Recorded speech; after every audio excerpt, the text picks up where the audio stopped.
തോറ്റാലെങ്ങനെ MLA ആവുന്നത്? തോറ്റ സ്ഥാനാർത്ഥി എന്ന് തിരുത്തി പറയണം. എന്നെ ജനങ്ങൾ വിളിക്കുന്നത് അങ്ങനെയാണ്. ഞാനങ്ങനെ വിളിക്കില്ല. അവന്റെ അവസാനത്ത് ഉറക്കാം. എഴുന്നേറ്റ് പാടോ. നിന്റെ എച്ചിൽ എഴുതാൻ നീ എനിക്ക് ശമ്പളവും തരുന്നില്ല. ആരോട് ഇതിങ്ങനെ എത്ര വട്ടം പറഞ്ഞു? റിച്ച് മാൻ കോസ്റ്റ്ലി ബ്രേക്ക്ഫാസ്റ്റ്. എന്റെ മുഖം തീരെ ശരിയായിട്ടില്ല. അത് ഫോട്ടോയുടെ കുറ്റമാണോ? അകത്തൂടെ പോണോ? ഇയാൾ ആകെ നശിപ്പിച്ചു കളഞ്ഞു സാറേ. എന്റെ മുഖമൊന്നുമല്ല ഇത്. പിന്നെ എന്റെ മുഖ. ദാസൻ ഊണങ്ങനെ സാധാരണ അങ്ങനെ ഊണായിട്ടൊന്നുമില്ല. വല്ല കാക്കയോ പൂച്ചയോ അടിച്ചു വന്ന് ചൂട്ടുന്നു. ആരാ?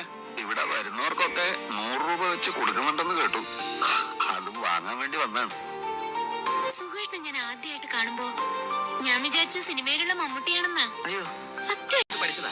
യന്ത്രങ്ങളുടെ പ്രവർത്തന രീതിയൊന്നും താൻ എന്നെ പഠിപ്പിക്കണ്ട.